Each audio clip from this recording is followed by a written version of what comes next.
quick, I just want to share with you all. I do want to invite any of you who are interested.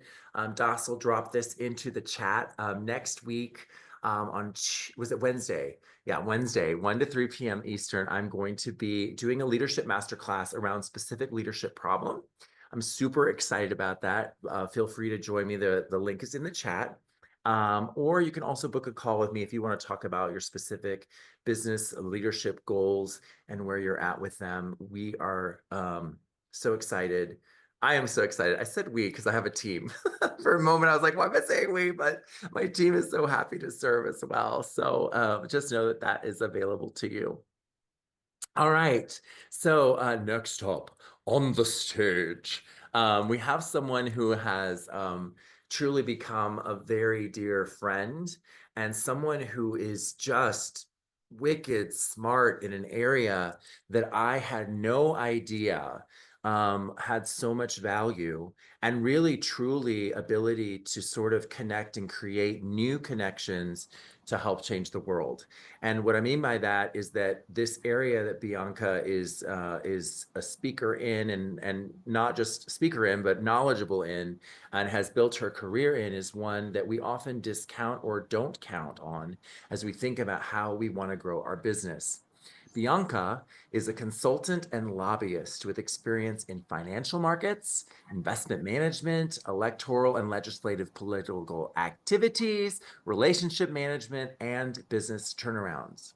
She is a member of the Georgia Professional Lobbyists Association with a BA in political science and a minor in German, which she makes sure to speak German whenever she can, from Spelman College. Now, with various and many accolades, she's been a Forbes Woman Forum member, a member of the National Small Business Association, Leadership Council. She's a member of the Southern Economic Development Council, a former chief of staff for a member of the Georgia House of Representatives, and she's was a registered investment advisor at Morgan Stanley. However, Bianca has a particular passion for social purposes, including things from like and organizations that work in domestic violence, rape, abuse, neglect, just various affiliations. And most recently, she has been supporting our efforts at the Gailey Impact.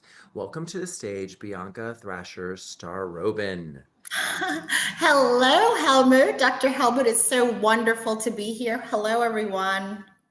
Hallo, wie geht's? Wunderbar. Ausgezeichnet. Yeah.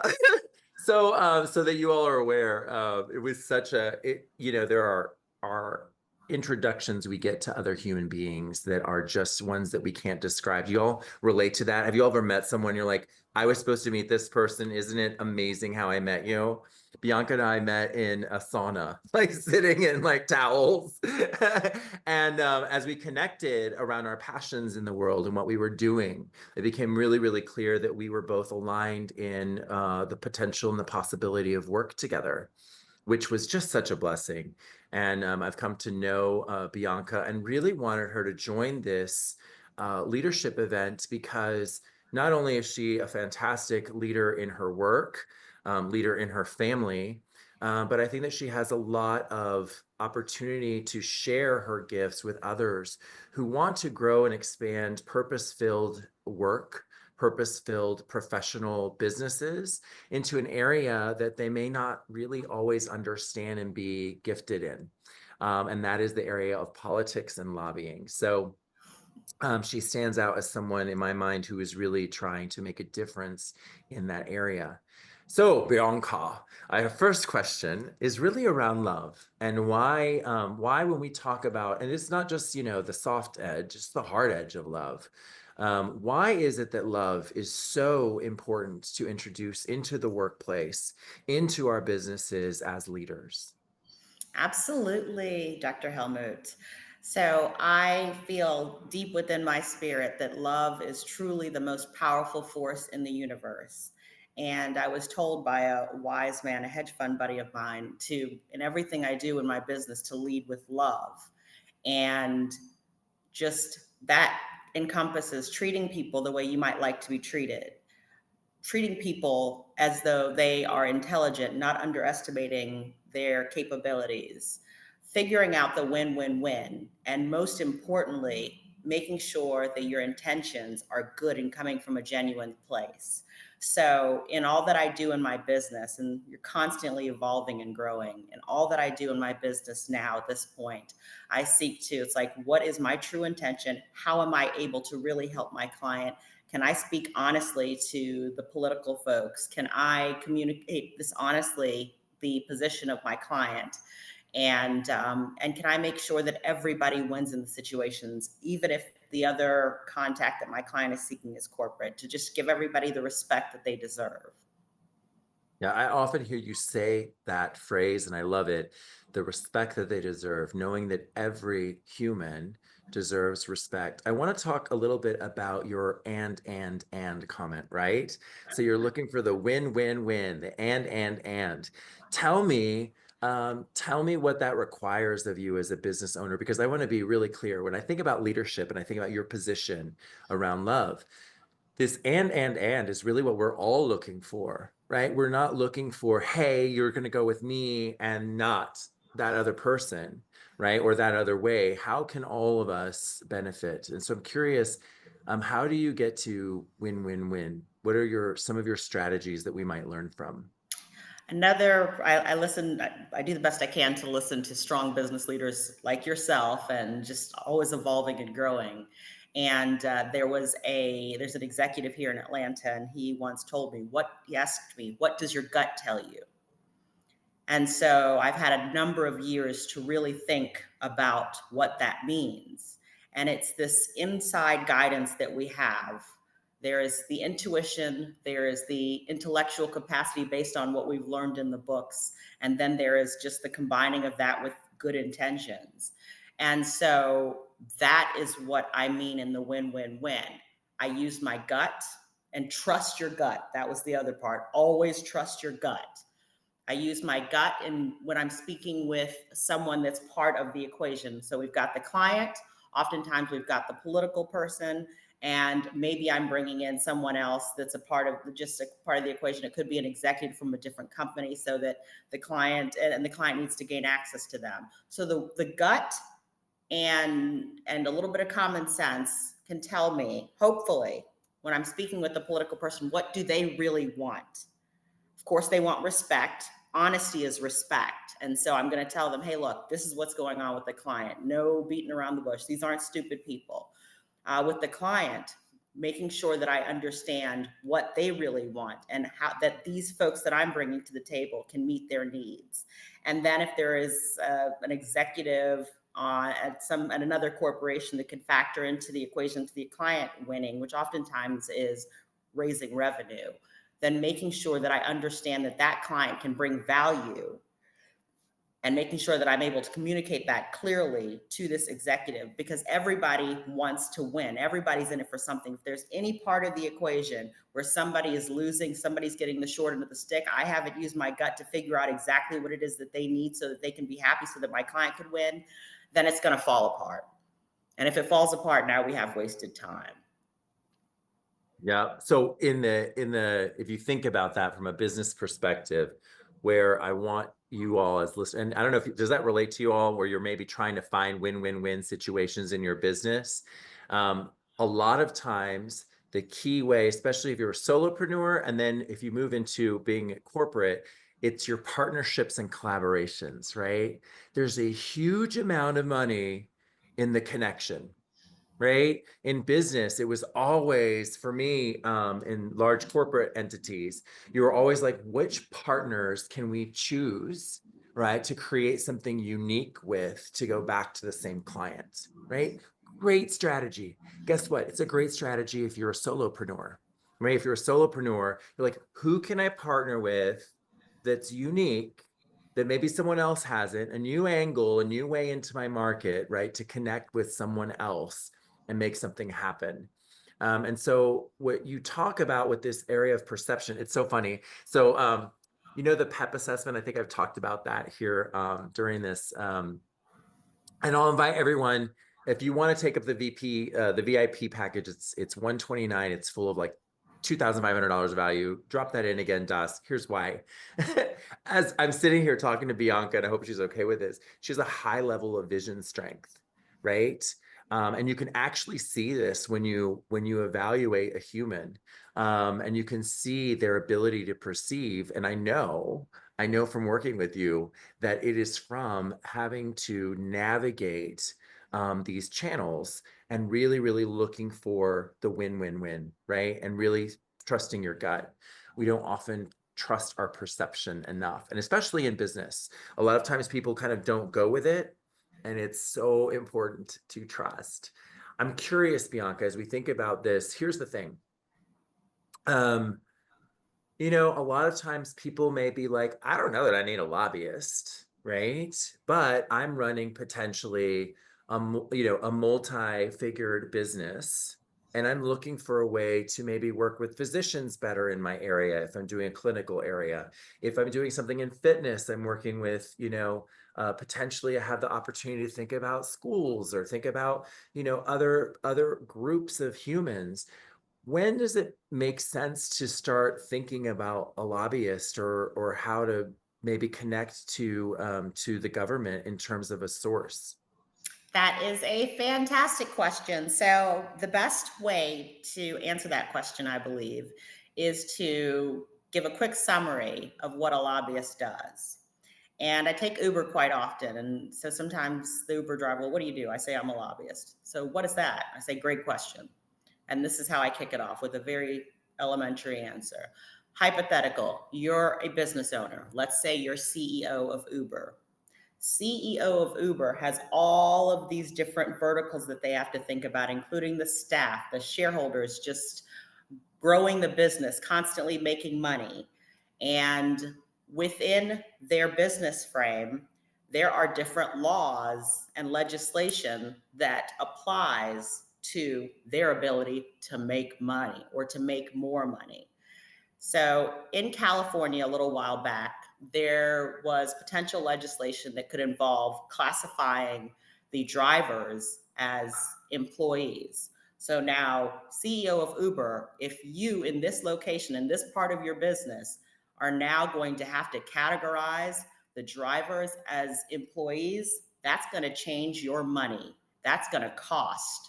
So your options are to, within the camp of your company, CEO of Uber, to go out there and start making phone calls before this thing becomes a law, and then you get hit with this tremendous bill on your own or with the people within your own company house, or you hire a Bianca. So a Bianca, a lobbyist, has all of these existing relationships with the people that are going to make a decision about whether or not you are now going to have to pay out more money. Bianca has been like, she's known some of these people for years, some of them in my real life, 20 years. You know their families, you know the political people, you know the other lobbyists.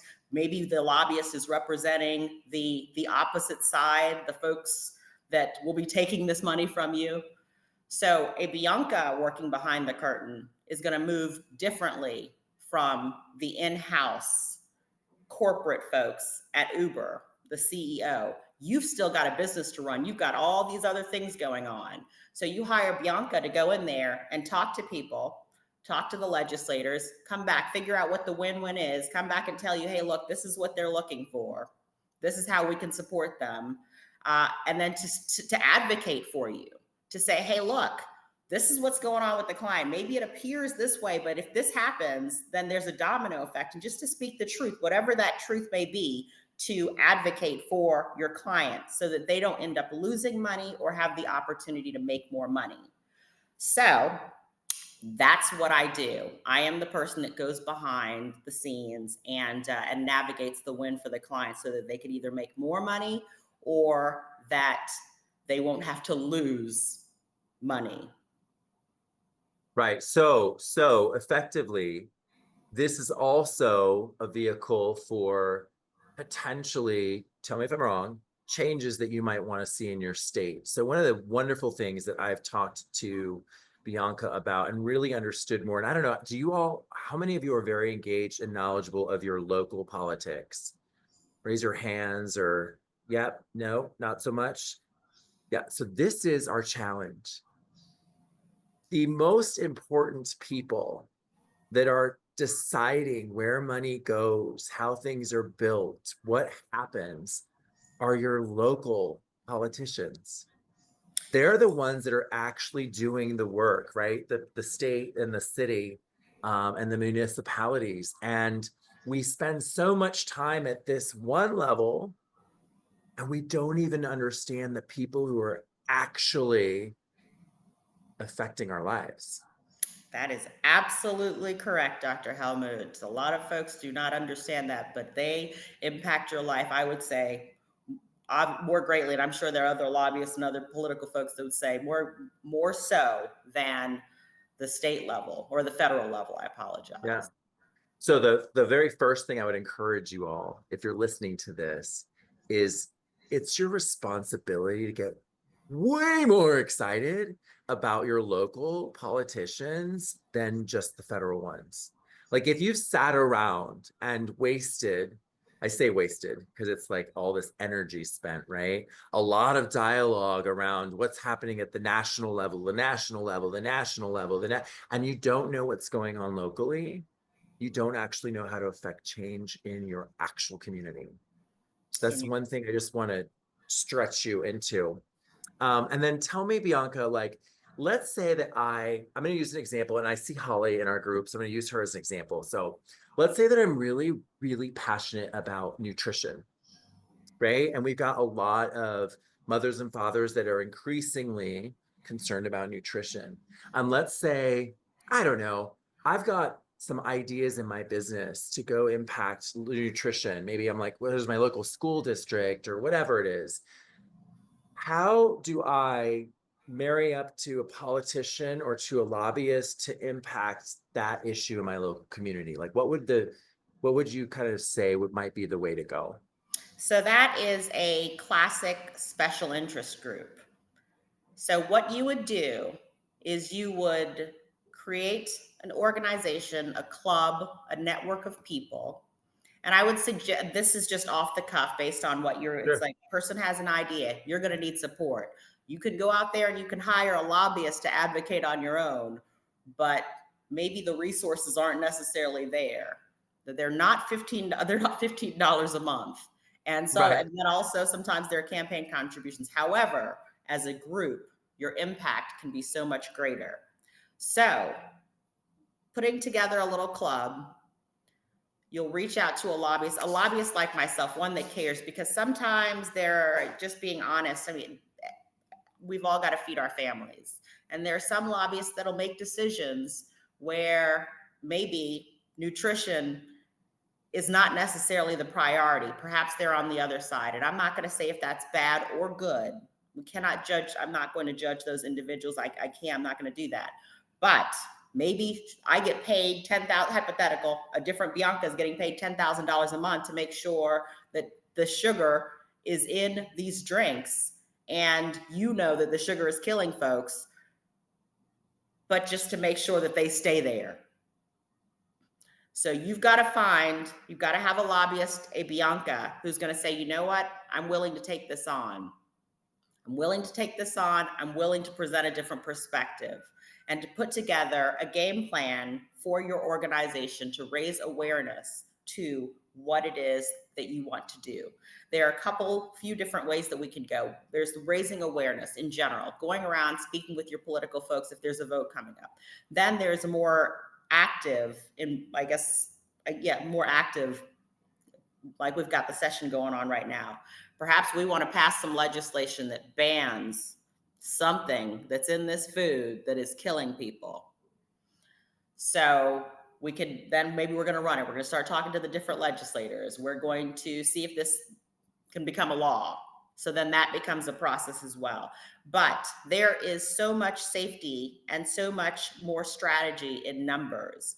Organizations, of course, corporations, they can hire their own lobbyists. But for a smaller group with a great idea that wants to hold people accountable, because that's also powerful, knowing the power of your vote. It's not just going out there having chat conversation with them. It's also saying, hey, look, if you vote to support this poisonous stuff that's going into my food, hey, you might not get another vote the next time because we might pull you off the table. So now you can't help anybody. So now you need to decide what your value, like what you're going to value when you make this decision to either keep this poisonous stuff out there or to pull it off the table.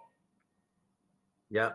So there's a couple things from that that I want you all to take away from this already as you're thinking about this, because I'll ask you, is there something, first I'd ask you, is there something you're passionate about that doesn't have to do with, just your business, but your community?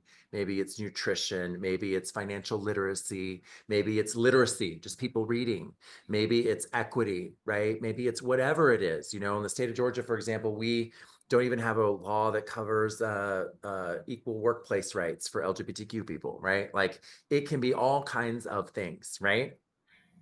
So if you have that passion, right? If you're one of those people who wants to make a difference and your business is part of it, obviously other initiatives can also grow your business and help people. That's that magic place, right? Where it's both going to maybe help your business and you see how your business could help a group of people.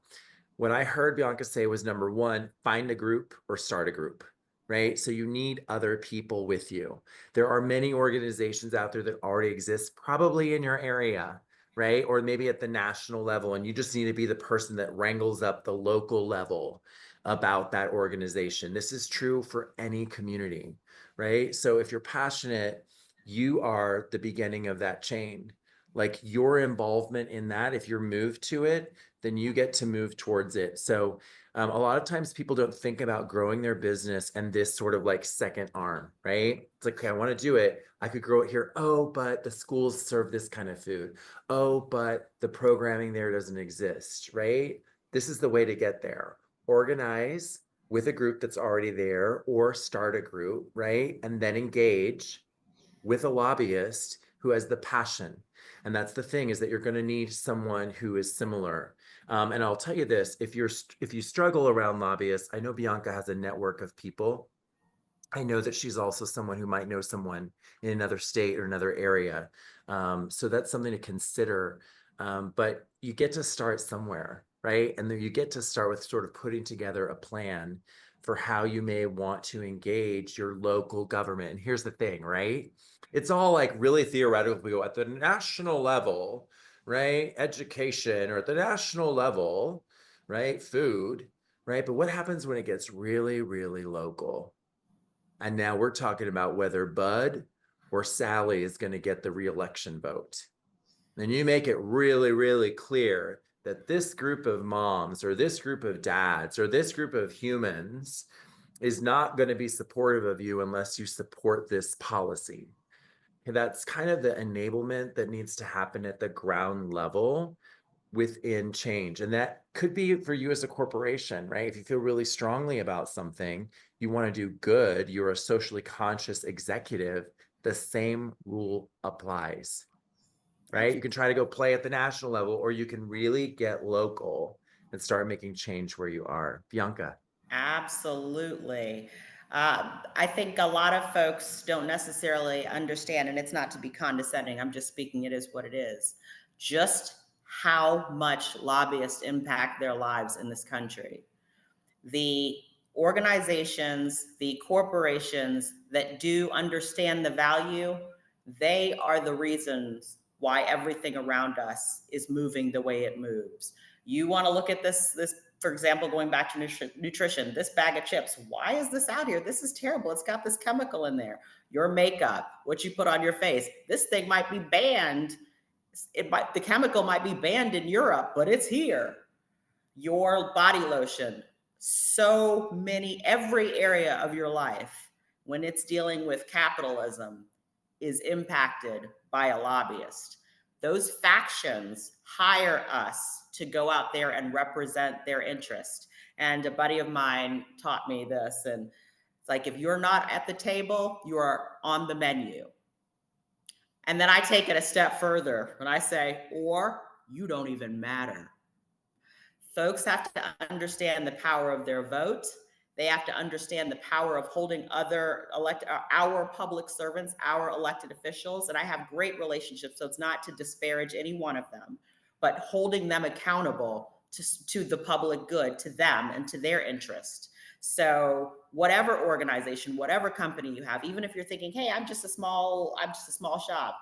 No, that lobbyist can move things on your behalf to elevate you for different opportunities that you might never have known were available had you not gone to the table. So exactly. So part of this is knowing the game. And then I think I saw a question from Holly, which was, well, then is this just about who has the most money? So how does that work? That's a great question as far as who has, I think, so that goes back to, and I've told some uh, minority sectors, I've gone back to some of their leadership. I'm like, hey, I know that your people are feeling like we can't do anything. I always say that is a crock of no, there is Baloney. power. Baloney. Baloney, yes. Baloney, Holly. Overprocessed, overprocessed food. No, because when you know your power, and it kind of goes back to more of the esoteric conversations, the system might give the impression, oh, we have all the power because we have all the money. But that's not true. No, you have the power, knowing that you have the power and knowing that you can impact change with your intention and your ability to organize. Hey, look, hypothetical, I'm a political person and I've been taking large checks from some company to do something that maybe is that where their intention is maybe it's all in their best interest, but it's not in your best interest. And then you come to me, you've got a lobbyist, so that gets my attention. It's like, okay, what's happening here? Like, I need to listen to this. This is not just some random email, some random phone call to the office, some folks that are organizing outside the Capitol to do a walk that they don't even know is happening. This is like, okay, let me hear what you have to say. And then organizing properly, their election's coming up again. Hey, we're telling everybody what you're doing. Everybody now knows. That's going to cause me, if I'm that elected official, to say, wait a minute, is this worth my job? My ability to come back and help all these other special interest groups? So now I got to think about that. I might have to go back to that other lobbyist, not the one that was like, hey, that with the from the small special interest group that was able to organize and hear their voice. But I might have to go back to that other lobbyist who's heading up representing the interests of a large corporation and say, look, lobbyist who I know representing company. So my relationship is with the lobbyist. I'm going to have to let this one go. But maybe if you have something else coming down the pipeline that I've got your back. We've been friends for a long time, but this one has to go. So to answer that question, it's owning your power. It's making the effort to organize. It's having the conversation with a lobbyist who truly cares about your interest, and going out there and holding folks accountable. Beautiful. And so this was like a little lesson in really how to engage with the government in terms of moving your business and your view of maybe what is good for the world into actual being. Right. And I don't think we get to spend a lot of time understanding it, but I also don't think we understand that your business can also make money with this. Like, it's okay to do that.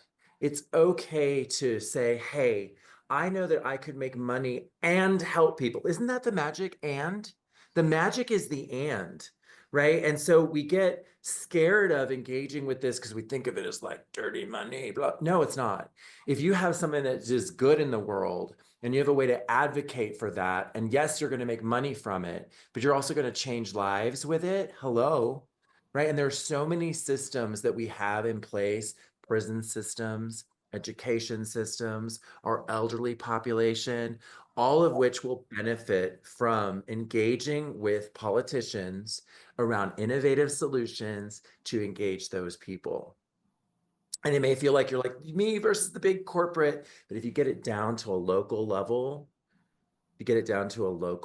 it's much more chewable, right? It's like a bite-sized candy when it's at the local level, as opposed to like, I'm going to go change the world, which we want that, right? Like we want that too.